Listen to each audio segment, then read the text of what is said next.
Bom dia, meus irmãos, graça e paz. Com alegria que estamos mais uma vez juntos para compartilharmos a palavra do Senhor essa manhã de domingo que o Senhor nos concedeu e para aprendermos um pouco mais daquilo que Deus tem reservado para nós. Muito bom estarmos juntos mais uma vez, podendo adorar ao nosso Deus através do estudo, logo após, através do culto de adoração, e orando para que o nosso Deus nos ajude a voltarmos, a abrir os templos e estarmos juntos novamente. Nossa oração é incessante, a nossa oração tem sido diariamente para que Deus possa agir em nosso favor, em favor do seu povo, das suas igrejas, para que possamos voltar à comunhão física, porque a comunhão espiritual ela continua. Então é um prazer estarmos juntos mais uma vez. Essa manhã nós vamos falar sobre um assunto muito gostoso de se falar, que é sobre a igreja em si, E o tema é Igreja Nunca Fecha, E nós, durante muito tempo, precisamos explicar exatamente como é que funciona isso. A diferença da igreja, quando nós chamamos templo e igreja, nós, servos de Deus. A Bíblia nos orienta que nós somos templo do Espírito Santo, nós somos a igreja, o Espírito Santo habita em nós, e não no templo vazio,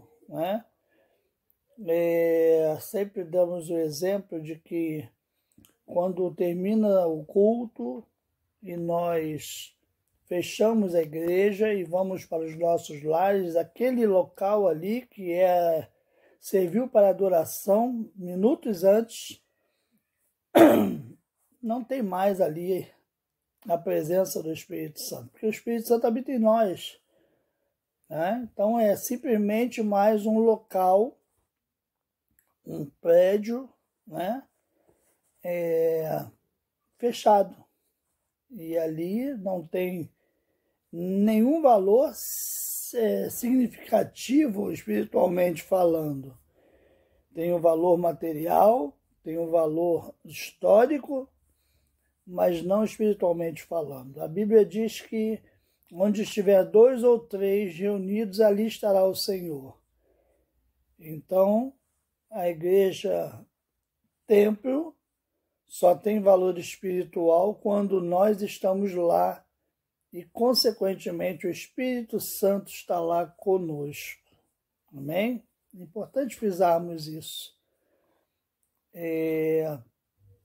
Quando nós falamos muitas vezes, alegrei-me quando me disseram, vamos à casa do Senhor, é uma expressão que aprendemos a falar, biblicamente falando, mas a Bíblia nos ensina que Deus não habita em templo feito por mãos de homens.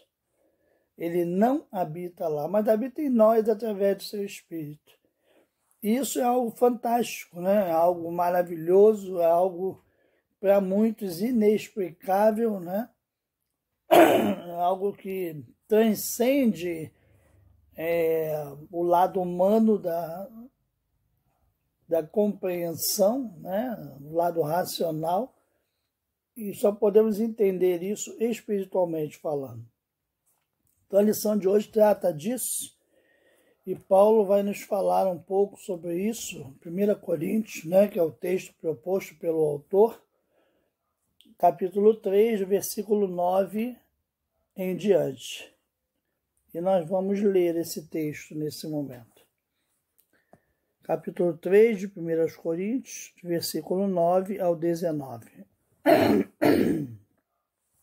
Diz assim a palavra do Senhor.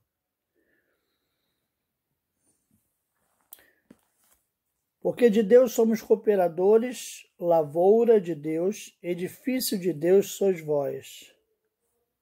Segundo a graça de Deus que me foi dada, lancei o fundamento como prudente construtor, e outro edifica sobre ele, porém cada um veja como edifica. Porque ninguém pode lançar outro fundamento além do que foi posto, o qual é Jesus Cristo. Contudo, se o que alguém edifica sobre o fundamento é ouro, prata, pedras preciosas, madeira, feno, palha, manifesta se tornará a obra de cada um, pois o dia a demonstrará, porque está sendo revelada pelo fogo, e qual seja a obra de cada um, o próprio fogo o provará. Se permanecer a obra de alguém que sobre o fundamento edificou, esse receberá galardão. Se a obra de alguém se queimar, sofrerá ele dano, mas esse mesmo será salvo, todavia, como que através do fogo. Não sabeis que sois santuário de Deus e que o Espírito de Deus habita em vós? Se alguém destruir o santuário de Deus, Deus o destruirá, porque o santuário de Deus, que sois vós, é sagrado. Ninguém se engane a si mesmo. Se alguém dentre vós se tem por sábio neste século, faça-se estulto para se tornar sábio. Porque a sabedoria deste mundo é loucura diante de Deus, porquanto está escrito, ele apanha os sábios na própria astúcia deles. Amém? Vamos orar ao nosso Deus? Senhor, nós queremos te agradecer. Muito obrigado, ó Pai, pela leitura da tua palavra. Muito obrigado por estarmos juntos nessa manhã que o Senhor nos concedeu. Te agradecemos pela lição, pelo autor, por aqueles que prepararam a revista e que a tua igreja possa desfrutar disso. Te agradecemos por tudo, em nome de Jesus. Amém.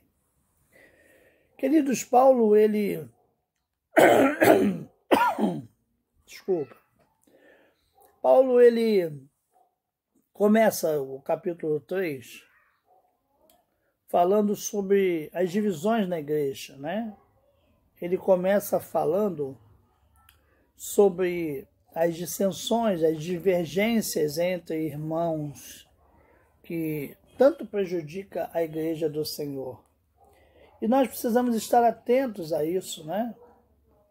Havia ali na igreja de Coríntios uma certa divisão e o pessoal costumava falar, né, de Paulo, de Apolo, enfim, homens que foram referências para aquela igreja, homens de Deus. Apolo foi um homem de Deus, porém, eles não são o fundamento da igreja, eles não são a base. Por isso, Paulo ele vai dizer exatamente lá na frente, no início do capítulo 3, no versículo 4, ele diz assim: quando, pois, alguém diz eu sou de Paulo e outro eu de Apolo, não é evidente que andais segundo os homens? Versículo 5 diz: quem é Apolo e quem é Paulo? Servos por meio de quem crês, e isto conforme o Senhor concedeu a cada um. Eu plantei, Apolo regou, mas o crescimento vem de Deus. Paulo deixa muito claro, eu plantei, Apolo regou, mas o crescimento, a vida, quem dá é Deus. Então a importância de ter o Senhor como base, o dono da vida, é fundamental para nós. Nós não podemos abrir mão disso. Queridos, o autor ele começa dizendo que nós estamos vivendo tempos muito difíceis e que ele tem até uma conversa com o avô dele, e o avô dele, com 97 anos, declara que nunca na história viu um fato como esse, o fechamento das igrejas. E realmente é extremamente difícil para nós, né, sairmos do convívio físico da igreja, que é tão importante para nós, nos faz bem, é gostoso estarmos juntos com os irmãos, compartilhando, nos abraçando, vivendo os momentos felizes, nos ajudando nos momentos difíceis. Mas ele deixa claro que Jesus está conosco no barco. Deixa claro para nós que o Senhor Jesus vai continuar cuidando de nós. E isso é uma certeza que nós precisamos ter sempre. É isso que nos faz ter a garantia de vitória. É isso que nos faz ter a garantia de que realmente chegaremos num momento onde Deus vai mudar essa situação e nós vamos poder nos abraçar novamente, estarmos juntos novamente. Ok? Então o autor diz que é claro que a esperança é motivadora. E essa é a esperança que nós temos que ter para continuarmos motivados trabalhando para o Senhor. E por isso,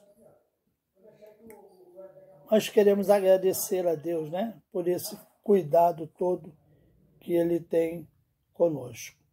Então nós queremos compartilhar isso do ponto de vista espiritual, né? As portas do inferno, ela não vai prevalecer contra a igreja, Mateus 16, 18. Muito menos um vírus, né, prevalecer contra a igreja. Nada detém a marcha do povo de Deus, mesmo em quarentena.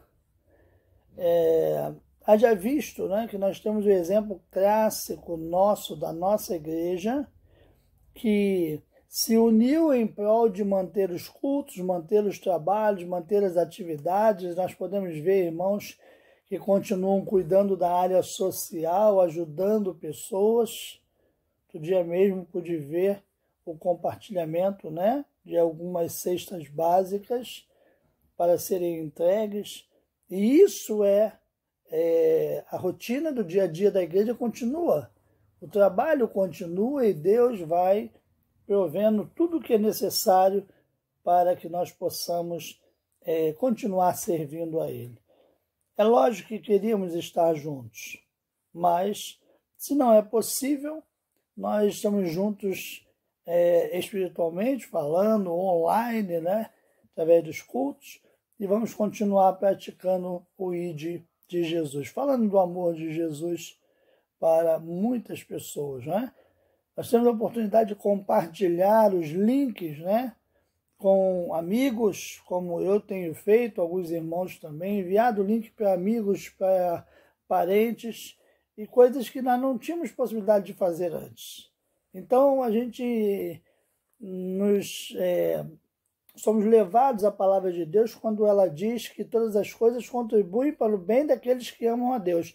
Então, eu, baseado nessa palavra, posso entender que essa pandemia vai contribuir, está contribuindo já, né, para o nosso bem.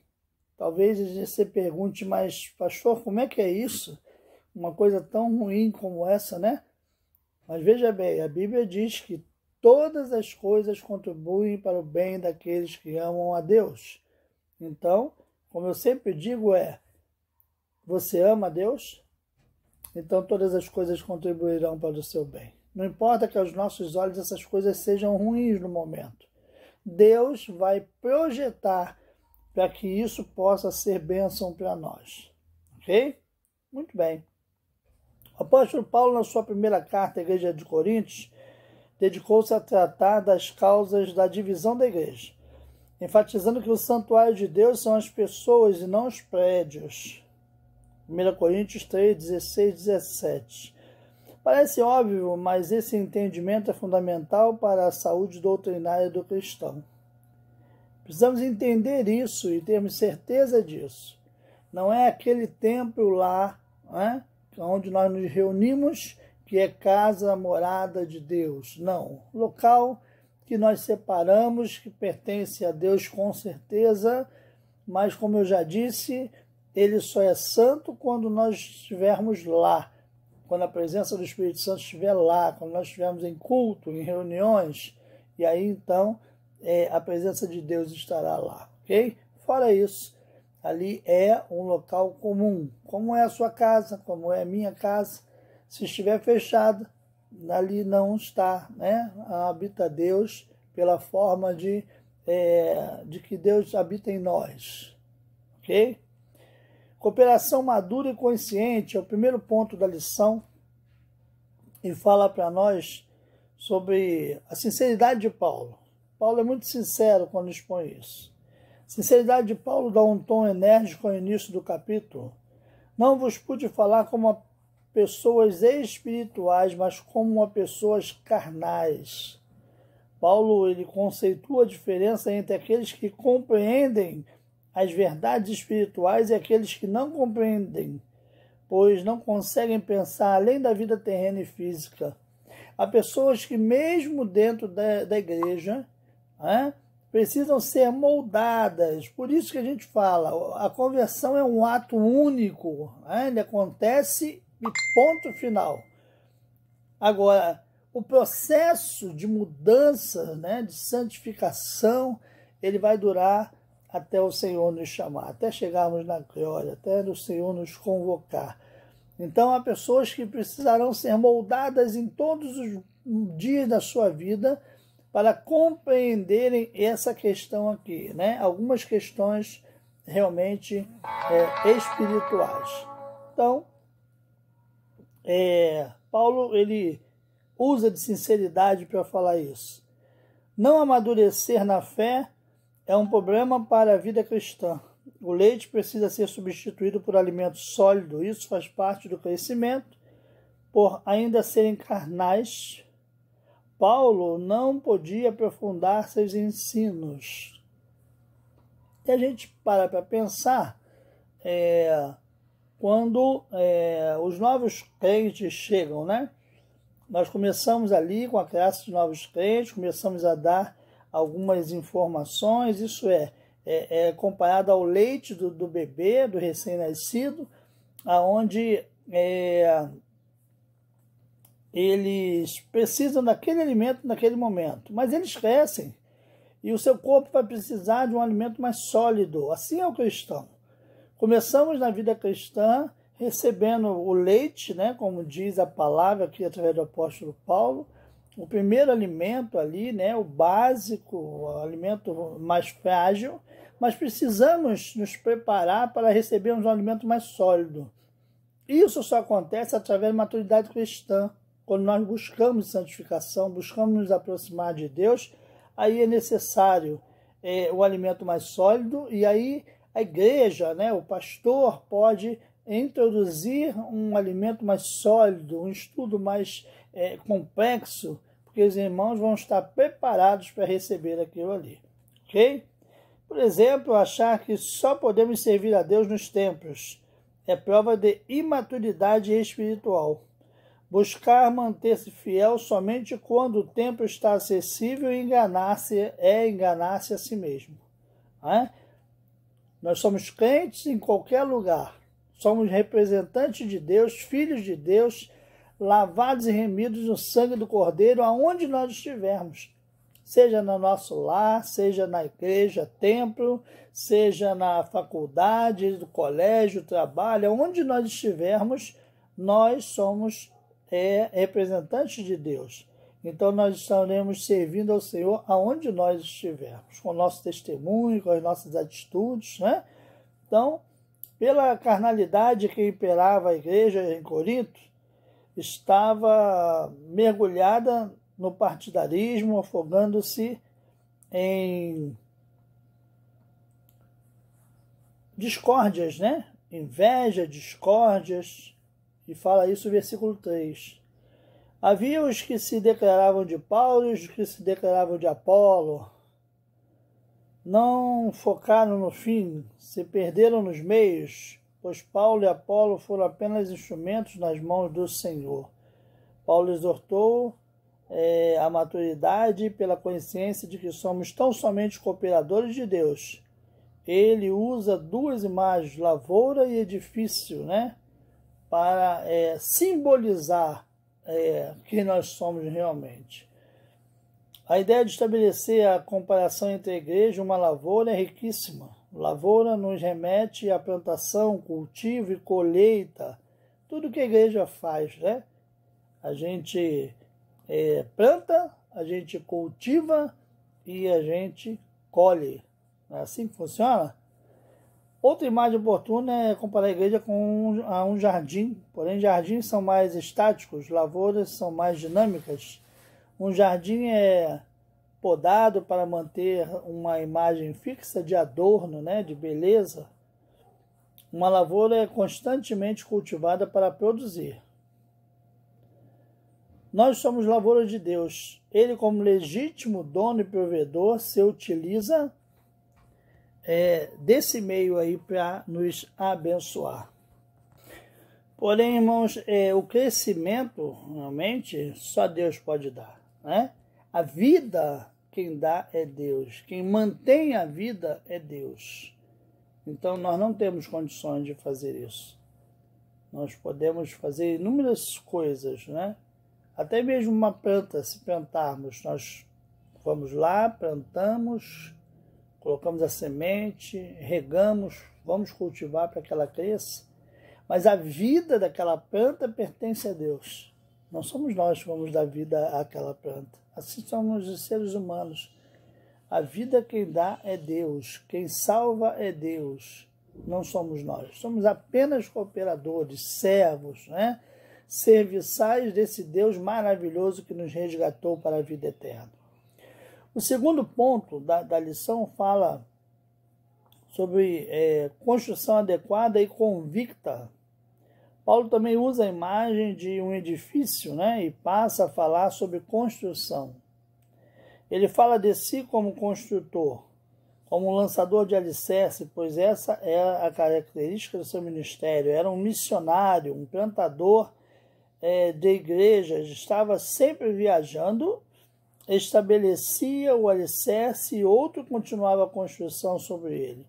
Paulo era um plantador de igreja, né? Missionário, mas não era missionário enraizado onde plantava a igreja. Plantava a igreja, preparava pessoas e alguém ia cuidar e ele ia para outro lugar. Né? Assim como nós tivemos vários missionários, inclusive os que vieram trazer o evangelho para nós, né? Também agiram dessa forma, plantadores de igreja. E nós agradecemos a Deus pela vida de todos esses homens e mulheres que dedicaram suas vidas plantando igrejas e nós fomos alcançados através disso. Então ele fala disso. Ele era um missionário, um plantador de igreja. O alerta sublimado foi: cada um veja como constrói. Olha a colocação do apóstolo Paulo. Cada um veja como constrói. Preste atenção no que você está fazendo, como você está construindo aquilo que Deus determinou para você construir. De que forma você está fazendo isso, né? Paulo pregou e ensinou sobre Jesus Cristo, o único fundamento. Nenhum outro poderia ser lançado. Cristo é o fundamento da igreja. A solidez de uma construção está no seu fundamento. Por isso o apóstolo Paulo foi tão enfático. É em Cristo que se constrói. E não se tratar apenas de construir, mas de construir dignamente, né? De forma digna.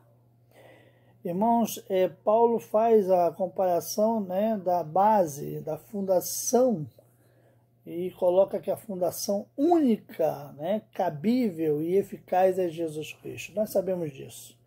A igreja é fundamentada em Jesus Cristo. Quando a gente fala de fundação, conheço bem, né? Trabalho na área de construção civil e sei bem como é que funciona isso. Você precisa projetar com muito carinho, né, com muita dedicação a base para aquilo que você vai construir. Então, se você quer uma casa de apenas um andar, você tem uma base a ser feita. 2 andares, outra base, e assim sucessivamente. quanto mais andares, melhor precisa ser a base, né? Então, se você quer crescer na vida espiritual, você precisa firmar o alicerce Jesus Cristo na sua vida, para que você possa crescer, para que você possa se aprimorar na vida cristã, né? E assim funciona para todos nós, sem diferença, sem distinção. Não há esse negócio de eu ficar acomodado, não querer participar dos eventos da igreja, dos trabalhos da igreja. A igreja foi instituída por Jesus e ela é importante. Não há esse negócio de eu não tirar tempo para ler a palavra, para compartilhar com Deus, meu momento de oração a sós com Deus. Se eu não fizer isso, se eu não tiver esse procedimento, como é que vai ser o meu crescimento? É como se a gente construísse uma casa e não fizesse um bom alicerce, né? O material que colocássemos na sustentação dessa casa não seria eficaz e ela teria dificuldade no futuro. Assim é a nossa vida, é isso que Paulo faz a comparação, e tem que ser de forma digna, né? A forma como se faz a construção é importante porque a obra de cada um se manifestará. Isso é, aquilo que você está produzindo, aquilo que você está construindo com a sua vida, no seu tempo, né, na sua passagem aqui pela Terra, essa obra vai se manifestar. Quando as pessoas falarem de você, elas vão falar, né, daquilo que você fez, daquilo que você foi. Então, como é que tem sido isso? Como é que tem sido a nossa vida em relação aquilo que nós vamos plantar, aquilo que nós vamos construir, para que essa obra se manifeste e ela possa glorificar, né, o nome do Senhor. Glorificar o nome do Senhor. Então nós precisamos prestar atenção nisso, né? Dignamente, modo digno de viver. Então a forma como se faz a construção é importantíssima, né? Sobre o alicerce poderá ser construído ouro, prata, pedra preciosa, madeira, feno ou palha. Chegará o dia da avaliação, quando o fogo testará a obra de cada um. Interessante isso, né? Veja bem, você está construindo com que material a sua construção, a sua vida, né? Primeiro a base, Jesus Cristo, e depois, né, a sequência disso. O processo de santificação, nossa vida com Deus, aquilo que temos construído no dia a dia. Quem sou eu? Quem é você? Né? Então nós precisamos estar atentos a isso no nosso dia a dia. E diz que chegará um momento que será provado. Uma casa mal feita, né? Se for feita com palha, material não resistente, se der uma grande ventania, né? Ela pode ruir, pode vir abaixo. Mas uma casa digna, não. Uma casa feita de forma correta, ela não cai com a ventania. E assim são as nossas vidas. Precisamos estar atentos a isso. E diz também que serão recompensados aqueles cujas obras permanecem. As obras que se queimarem evidenciarão o prejuízo dos seus construtores, embora salvos. Preste atenção nisso. Você entregou sua vida a Jesus, você está salvo.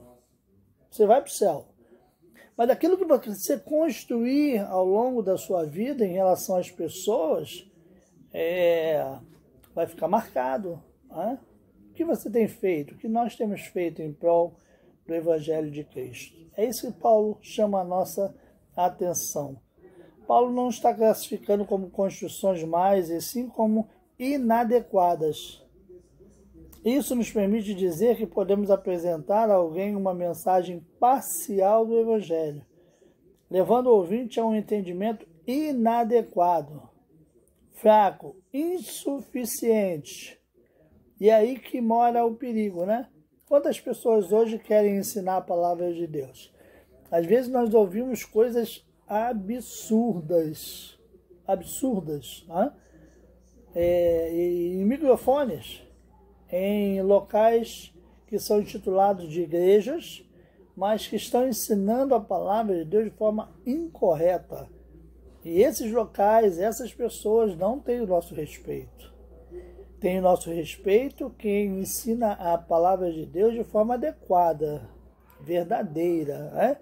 Eficaz para abençoar vidas e não de qualquer maneira. Então, ainda bem que o que salva é o fundamento, é Jesus Cristo. Cristo e não as nossas obras. Isso é importante para nós. Salvação é uma garantia da misericórdia divina e não do resultado de mãos dos construtores. E graças a Deus por isso, tá, irmãos? Que não é o resultado das nossas obras, e sim da graça salvadora de Jesus Cristo. Paulo ainda diz para nós que a falta de convicção espiritual é prova da imaturidade diante da qual as construções serão de madeira, feno ou palha. Lamentavelmente, há muitas cujas construções, embora sob o alicerce correto, não subsistirão. Né? Isso você se converteu, entregou sua vida a Jesus, você está salvo, você é fiel a Cristo. Mas o que você fez no decorrer da sua vida não edificou. Né? O que você fez no decorrer da sua vida não serviu para abençoar. A sua vida não foi condizente com aquilo que Cristo espera de você. Então, você entregou sua vida a Jesus, você está salvo, foi fiel, você está salvo, você vai para o céu, amém, glória a Deus, aleluia. Só que aquilo que você produziu vai ser esquecido. Por quê? Logo, logo, ninguém se lembrará mais de você. Porque as suas obras não foram boas. As suas obras não edificaram. Então, preste atenção nisso. Nós temos exemplos a dar, temos testemunhos a dar, e isso é muito importante. Sem contar que somos recompensados por Deus por termos vida digna, nos mantermos dignos, né, e fiéis a Ele. Isso é muito importante. Viva uma vida que realmente agrade a Deus e produza frutos, ok? Porque com certeza será bom para você, para nós, e agradará ao nosso Deus. O terceiro ponto fala da habitação protetora e sagrada. É bem verdade que por nós mesmos não temos capacidade para uma construção à altura do Evangelho. Por isso vale a pena lembrar que temos, porém, esse tesouro em vaso de barro, para que o poder extraordinário seja de Deus e não nós. Essa figura de linguagem, né, usada nesse texto é muito interessante, 2 Coríntios 4:7, que diz que nós temos um tesouro em vaso de barro. Então, imagine o tesouro Jesus Cristo, Deus Espírito Santo habitando em você, guardado em você, que é vaso de barro, né? Que se quebra facilmente. Então, deixa muito claro que o importante é o conteúdo, né, desse vaso de barro e não o vaso. Isso nós não somos importantes. O importante é Jesus Cristo. O importante é Deus, Espírito Santo na nossa vida. Né? Nós somos apenas recipientes de barro. Que Deus ama, que Deus dá valor, né? Mas que pode se quebrar a qualquer momento. Mas olha a importância que Deus dá a cada um de nós. Ele escolheu habitar em nós. Escolheu nos usar para a sua honra e sua glória. E isso deve ser motivo de alegria para nós. Paulo levanta uma questão provocativa. Não sabeis que sois santuários de Deus e que o seu Espírito habita em vós? É como se eles ainda não tivessem alcançado o entendimento da honrosa condição de ser igreja de Cristo. Ou seja, ser santuário do Altíssimo, habitação do Espírito Santo. Igreja é muito mais do que templo. Igreja é gente habitada pelo Espírito. Por isso a igreja nunca fecha. Prédios construídos e dedicados a adoração a Deus, por mais lindos e suntuosos que sejam, podem ser fechados ou até mesmo destruídos. A igreja, que somos nós, eu e você, somos cada um de nós, jamais poderá ser destruída. Essa compreensão nos leva a crer realmente que esse momento pode ser difícil, mas a igreja continua de pé. Igreja que somos nós, edifício de Deus, morada do Espírito Santo. E isso deve fazer com que nós possamos nos alegrar, irmãos, e sentir uma sensação fantástica, né, de que fomos escolhidos por Deus para a habitação dele. A proteção da igreja é o Senhor, ele é o guarda de Israel. A presença do fiel protetor faz do santuário algo sagrado. Isso é, nós nos tornamos sagrados por estarmos habitando, tendo Deus habitando em nós. Preste atenção nisso. Nos tornamos santos por causa disso. Por isso temos que ter cuidado com a nossa vida pessoal, com o nosso dia a dia, com testemunho, forma de viver. A expressão não sabeis é utilizada 10 vezes em 1 Coríntios, sempre para introduzir uma afirmação incontestável. Será que vocês não sabem isso? Quantos crentes sabem que não podem pecar e pecam? Que não devem pecar e pecam? Que não devem falar mal do outro e falam? Que não devem agir de determinada forma e agem? E isso não é bom. Isso não é edificar. Como Deus ama a sua igreja, trabalhar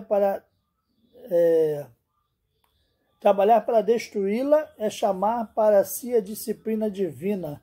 A presença protetora e sagrada age poderosamente, pois o nosso Deus é fogo que consome. Às vezes nós vemos algumas igrejas aí, né? Algumas reportagens de igrejas sendo destruídas pelo governo. Recentemente vimos uma na China, né, sendo destruída. A questão do partido, né, comunista chinês, muito forte, e aonde ele entra é muito forte mesmo, e ele persegue realmente. Só que ele pode destruir o templo, o edifício, mas não a igreja do Senhor, né? Quando ele começa a mexer com a igreja verdadeira do Senhor, que somos nós, aí a Bíblia diz, né, que o nosso Deus é fogo que consome. Eles vão se ver com Deus. Nós estamos seguros debaixo da mão protetora de Deus. Na segunda carta aos Coríntios, quando Paulo fala sobre santidade, ele volta ao assunto e que acordo tem o santuário de Deus com ídolos? Pois somos santuário de Deus vivo, do Deus vivo. Como ele disse, habitarei neles, e entre eles andarei, serei o seu Deus, e eles serão o meu povo. O autor aos Hebreus também discorre sobre o tema, porque toda casa é construída por alguém. Mas quem edifica todas as coisas é Deus. Moisés, como servo, foi fiel em toda a casa de Deus para testemunho das coisas que seriam anunciadas. Mas Cristo, como Filho, é fiel sobre a casa de Deus para que somos casa de Deus, casa que somos nós. Se conservarmos firmes até o fim a nossa confiança e a glória da esperança. Então, Paulo deixa sempre, né, enfaticamente que Cristo é o principal. Que Cristo é realmente, né, aquilo que há de mais valor. Então nós precisamos estar atentos e praticarmos coisas boas através das nossas vidas. Amém? Que Deus possa nos abençoar em relação a isso. E para finalizar, irmãos, para pensar em agir, o autor coloca aí 3 pontos para nós pensarmos e colocarmos em prática. Primeiro, não é uma tarefa tão fácil ficar em casa numa quarentena. É doloroso estar impedido de participar dos cultos coletivos, presenciais, e até mesmo eventualmente passar em frente ao templo da igreja e vê-lo fechado em pleno domingo. É verdade. Mas, e antes da pandemia, dávamos o devido valor ao congregar? A nossa postura demonstra que, de fato, valorizamos o privilégio da comunhão num mesmo espaço físico? Isso é, quantos irmãos deixam de ir para a igreja, deixam de praticar a comunhão e ficam em casa, às vezes sem fazer nada, ou fazendo até o que não agrada a Deus, vendo programas televisivos que não vale a pena, ou outras coisas que não vão agradar a Deus, porque aquele momento é um momento separado para Deus, aquele dia é o dia separado para a adoração ao nosso Deus. Então que a gente possa valorizar mais o estar junto no templo. Segundo ponto, somos santuários de Deus, uma vez que igreja é gente, como deve ser o relacionamento entre os irmãos em Cristo. Então nós somos igrejas, eu sou igreja, você é igreja, nós somos a igreja de Cristo. E o nosso relacionamento deve ser o mais santo possível, o mais puro possível, para honrarmos o nome de Deus e deixarmos o nosso Deus feliz conosco, Para que quando Ele olhe para cá, Ele possa observar servos dignos, bons, fiéis, zelosos pela sua obra. O ponto 3, para finalizar, Cristo é o alicerce, o fundamento. Sobre ele, devemos erguer construções adequadas, como estão as obras das nossas mãos. O que temos feito, o que temos praticado, o que temos falado, de que forma temos agido para honrar o nome do nosso Deus. É isso que deve ser a nossa reflexão na manhã desse dia, é isso que Deus preparou para nós. E lembre-se de uma coisa, a igreja que é você, a igreja que somos nós, nunca irá fechar. Amém? O templo pode fechar, o templo pode ser destruído, mas nós jamais. Que Deus te abençoe. Que você como igreja do Senhor, que nós como igreja do Senhor, possamos realmente edificarmos coisas boas, praticarmos coisas boas, obras boas que foram criadas por Deus para que nós as praticássemos. Deixemos de lado aquilo que não agrada a Deus e possamos servir ao Senhor com qualidade. Que Deus nos ajude nessa tarefa árdua, difícil, mas extremamente satisfatória, prazerosa. Que Deus te abençoe, meu irmão, nesse dia e vamos participar do nosso culto, vamos adorar ao nosso Deus. Vamos orar? Senhor, nós queremos te agradecer, Pai, por essa lição, te agradecer por esse dia, pela vida que o Senhor nos concede, pelo teu cuidado conosco. Muito obrigado por tudo. Abençoa a tua igreja, espalhada na face da terra. E em especial te pedimos pela tua igreja, Igreja Central de Rocha Sobrinho, que Deus, o Senhor, possa continuar cuidando do teu povo e nos ajudando a passar pelos momentos difíceis. Usa as nossas vidas para honrar e glorificar o teu nome. E isso nós te pedimos agradecidos em nome de Jesus. Amém. Que Deus nos abençoe, irmãos. Bom dia, irmãos, graça e paz. Nós vamos dar início ao culto nesta manhã com uma oração. Oremos. Querido e eterno Deus, graças te damos, nosso Deus, pela essa semana que se inicia, nosso Deus, esse mês, nosso Deus, também que se inicia. Te pedimos, nosso Deus, que tu derrame bênçãos sobre nossas vidas, nosso Deus, nos guardando, nos protegendo, livrando de todo mal. Somos gratos também pelo estudo que acabamos de fazer, nosso Deus. Te pedimos por todos os enfermos da tua seara, nosso Deus, tomando cada um em tuas mãos, nosso Deus. Ser com todos os lares da nossa igreja, nosso Deus. É o que te pedimos, com perdão dos nossos pecados, em nome pelo amor de Jesus. Amém. Nós agora vamos cantar o hino de número 410 do cantor cristão, Felicidades no Reino.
vamos fazer uma leitura bíblica em Efésios 2, de 19 a 22. E depois nós faremos em Mateus 16, 18. Em Efésios 2, 19 em diante, diz assim: assim já não sois estrangeiros e peregrinos, mas concidadãos dos santos e sois da família de Deus, edificados sobre o fundamento dos apóstolos e profetas, sendo ele mesmo Cristo Jesus a pedra angular, no qual todo edifício bem ajustado cresce para santuário dedicado ao Senhor, no qual também vós justamente estáis sendo edificados para a habitação de Deus no Espírito. E Mateus 16, 18 nos diz: também eu te digo que tu és Pedro, e sobre esta pedra edificarei a minha igreja, e as portas do inferno não prevalecerão contra ela. Nós hoje à noite estaremos, dando início à campanha de missões estaduais. Então nós vamos cantar já desde agora um hino missionário, o hino 538 do Inário para Culto Cristão, Fala e Não Te Cales. Logo após nós estaremos orando com a diaconisa Regina para passar a palavra para o mensageiro.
Bom dia, irmãos. Vamos orar ao nosso Deus.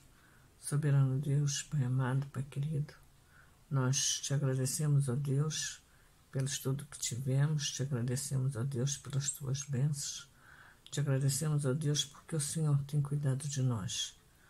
Nós te agradecemos, ó Deus, pelos teus servos que foram responsáveis por podermos estar nesse período de pandemia. Durante esses 4 meses, ó Deus, nós não deixamos de cultuar o Teu nome, de estarmos reunidos, ó Deus, cada um no seu lar, mas louvando, ó Deus, o Teu nome, ouvindo a Tua palavra, podendo, ó Deus, aprender mais e mais de Ti. Muito obrigada, Deus, pela vida desses Teus servos. Continue abençoando a cada um deles, naquilo que eles fizeram, naquilo que eles ainda hão de fazer em prol da Tua obra, Pai. Despedimos agora, Deus, que o Senhor possa estar usando o mensageiro desta manhã como instrumento nas Tuas mãos, para poder falar aos nossos corações. E que possamos, ó Deus, cada dia mais colocar o que aprendermos da Tua palavra na nossa vida diária. Perdoa os nossos pecados, aumenta a nossa fé. Nós oramos a Ti, agradecidos no nome do Teu Filho Jesus. Amém. Bom dia, irmãos, bom dia, irmãs. É uma alegria estarmos juntos mais uma vez nesta manhã desse primeiro domingo do mês para adorarmos a Deus. Eu quero convidar você nesta manhã a estarmos celebrando o nosso Deus com muita alegria, com muita adoração, com muito louvor por aquilo que Deus tem feito em favor das nossas vidas. Somos gratos por estarmos juntos, iniciando esse mês, que é o mês dedicado, celebrado a missões estaduais. O mês de julho, como todos sabem, é o mês em que as igrejas batistas da nossa Convenção Batista Brasileira faz levantamento de oferta para missões estaduais. Eu quero convocar a igreja para estarmos juntos no culto à noite, celebrando a abertura desta campanha que é em favor dos nossos missionários no campo estadual do nosso Rio de Janeiro e outros lugares também distantes, né? Seria o nosso Missões Estaduais.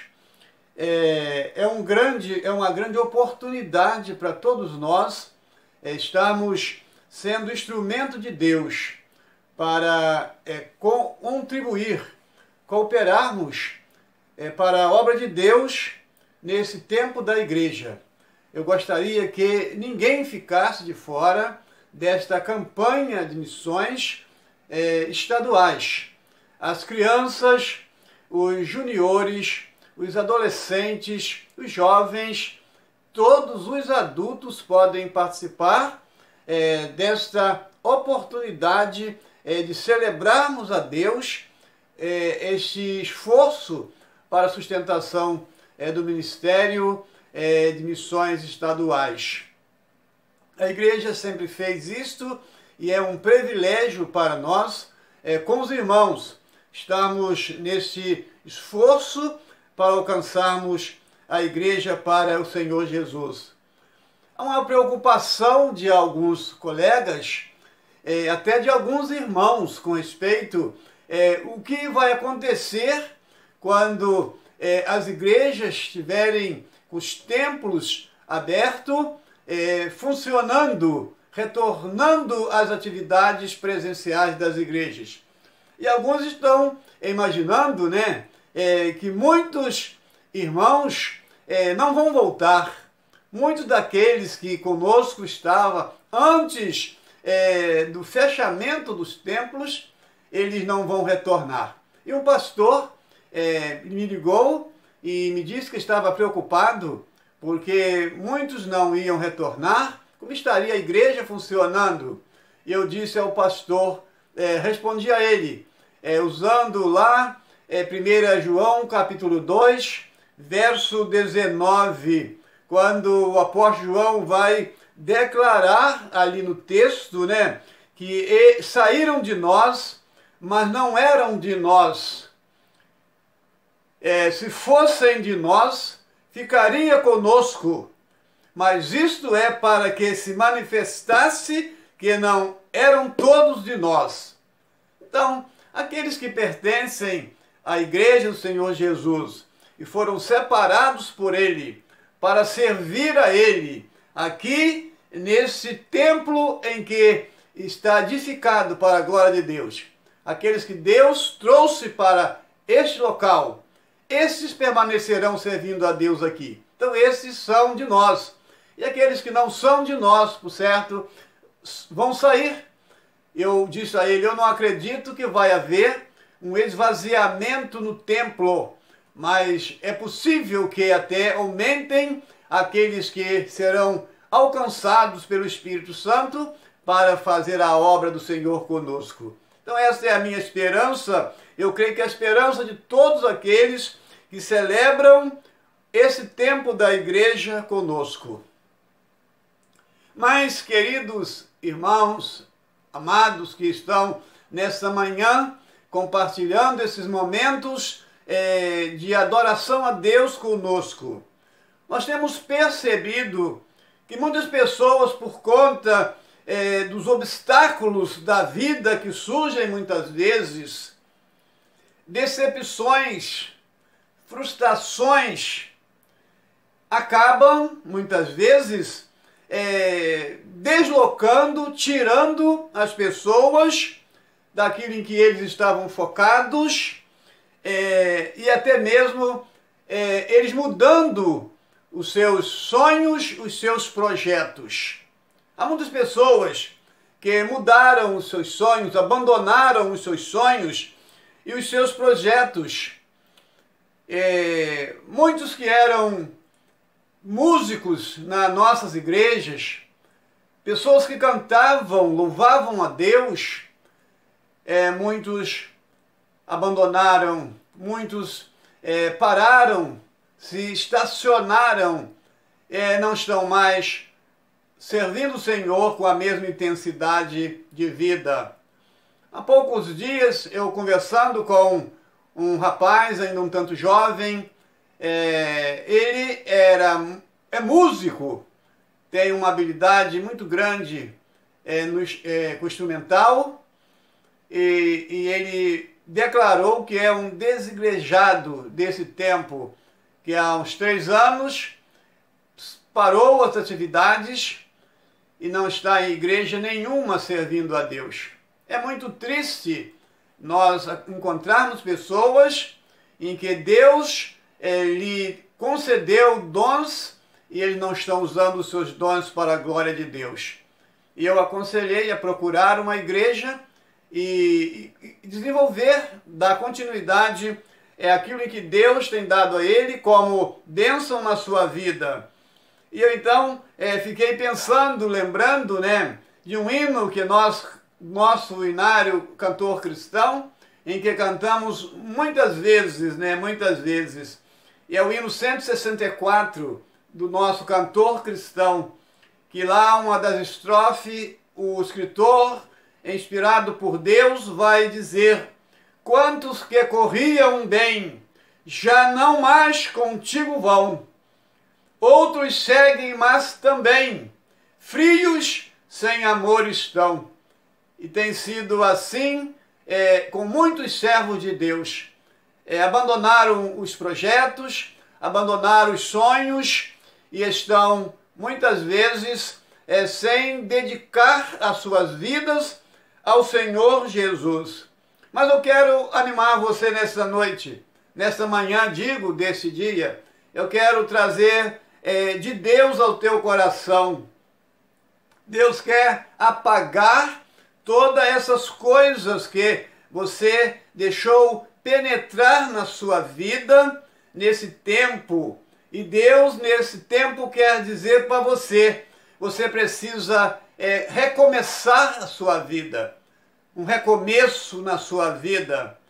No texto que nós iremos ler a você nesta noite, ou nesta manhã desse dia, nós vamos ver em que Deus começou uma obra em sua vida e Deus não vai te abandonar.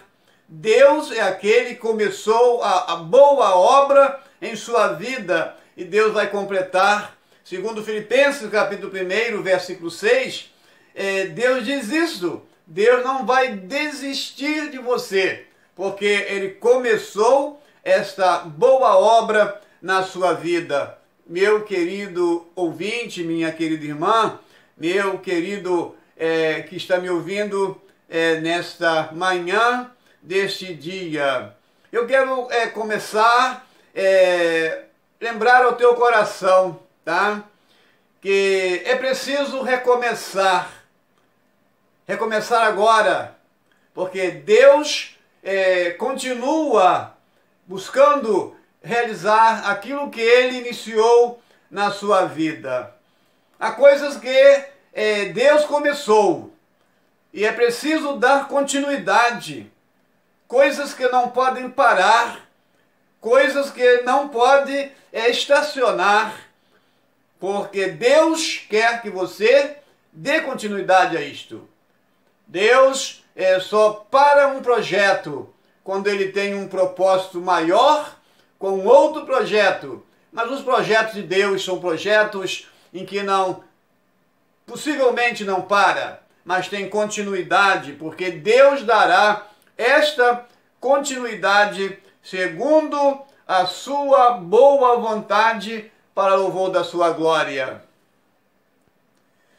E sucedeu depois da morte de Moisés, servo do Senhor, que o Senhor falou a Josué, filho de Num, servo de Moisés, dizendo: Moisés, meu servo, é morto.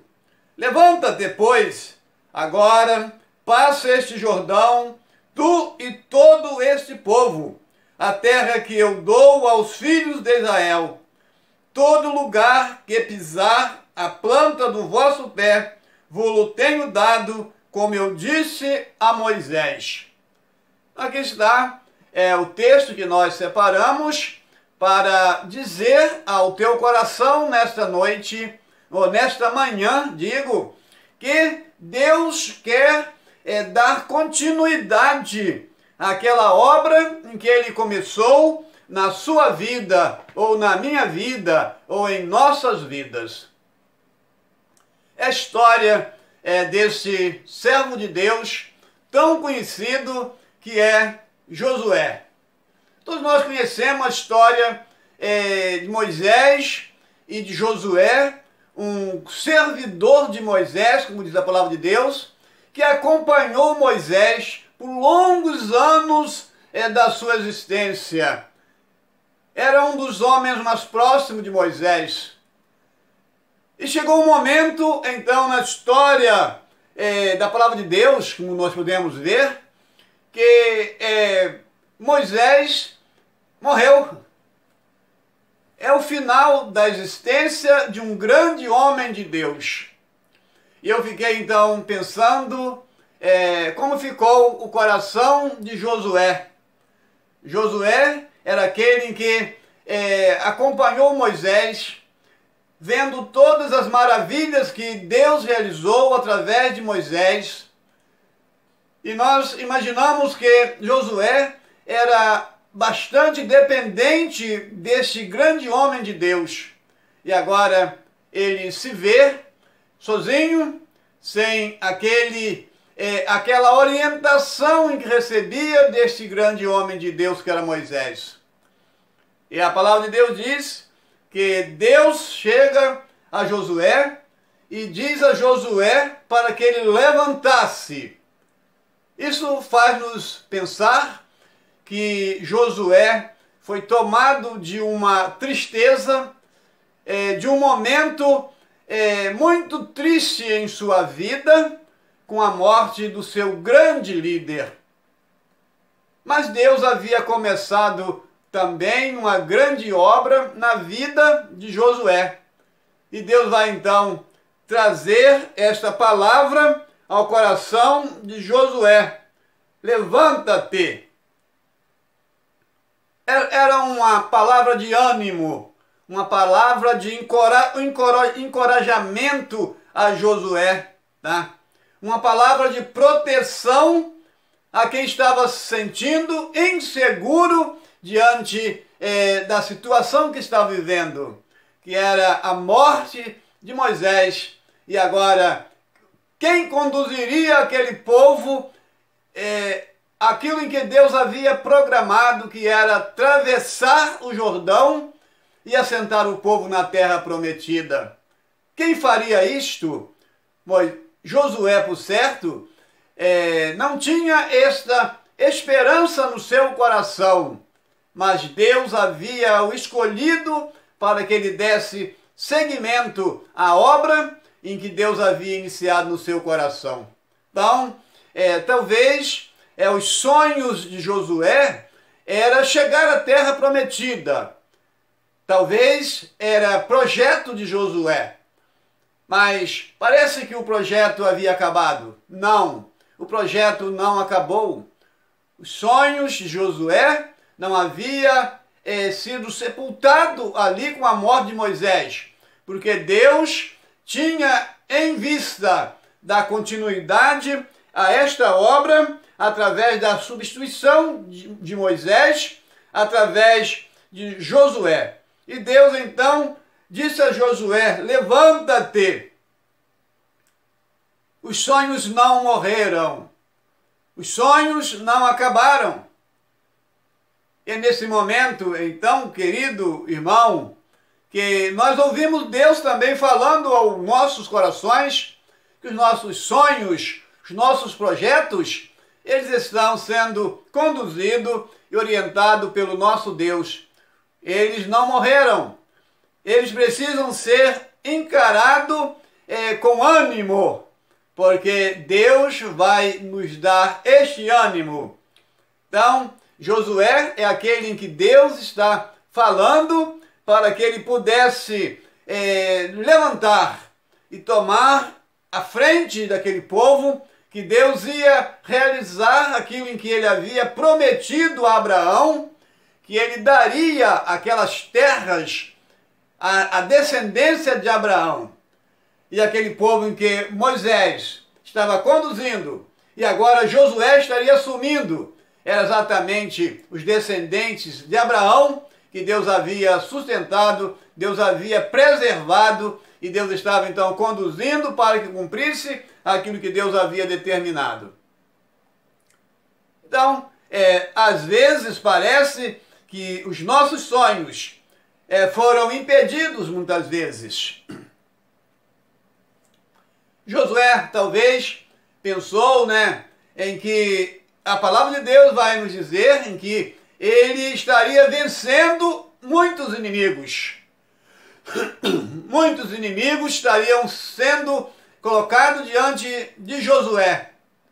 Alguns já haviam sido vencidos, mas outros estariam também sendo colocados para que ele pudesse vencer. Nós também temos, às vezes, alguns inimigos. E a Bíblia vai nos dizer que nós temos o diabo, que é o inimigo número 1, que anda ao derredor.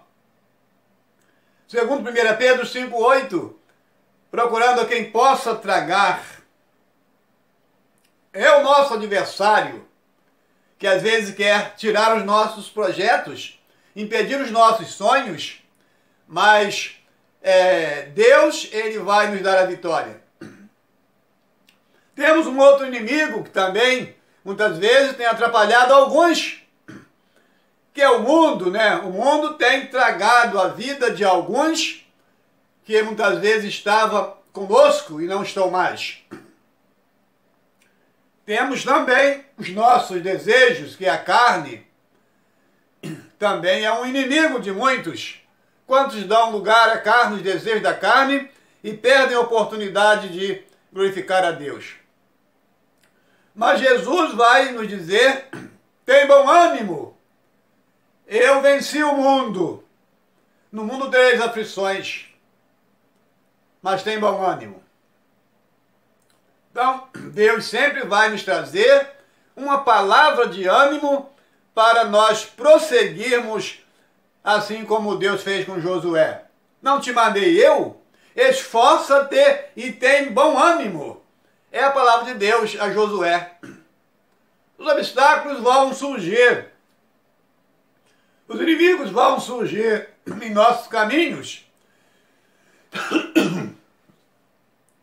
para parar ou talvez desistimos dos nossos sonhos. Mas Deus vai nos dar condições de prosseguirmos e realizarmos aquilo que Deus projetou para as nossas vidas. Não estaremos sozinhos nesta caminhada, mas teremos conosco o Senhor, aquele que nos separou, aquele que nos tirou das trevas para a sua gloriosa e maravilhosa luz. Então nós precisamos recomeçar. Se você parou, estacionou por motivo de um obstáculo, ou por motivo de uma outra situação em que lhe fez parar, você precisa recomeçar novamente. Josué agora recomeça com uma nova responsabilidade, uma maior responsabilidade, que era agora conduzir o povo à terra prometida, como Deus já havia programado para a sua vida, para o seu tempo. Então precisamos, Deus nos dá a oportunidade de um recomeço na nossa vida. Até mesmo para aquele que caiu, até mesmo para aquele que pecou. Tem a oportunidade de recomeçar. Não precisa ficar prostrado, não precisa ficar parado, mas faça como fez aquele filho pródigo da parábola, faça como fez aquele moço da parábola.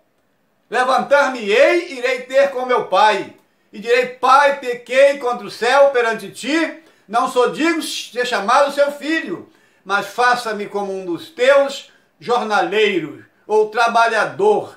Então, irmão, irmãs, você que nesta manhã está conosco acompanhando o culto deste primeiro domingo do mês, recomece a sua vida se apresentando ao Pai, que é o nosso Deus, que é muito gratificante trabalharmos para Deus, servirmos a Deus, sermos servos de Deus, subordinado ao Pai Celestial, ao Pai Soberano, aquele que nos convida a recomeçar um novo momento na sua presença, servindo a Ele com alegria.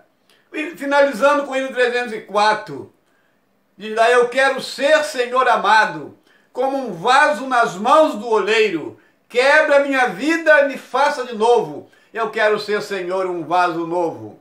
Recomece como um vaso novo nas mãos de Deus, nesse primeiro domingo do mês, em que iremos celebrar missões estaduais.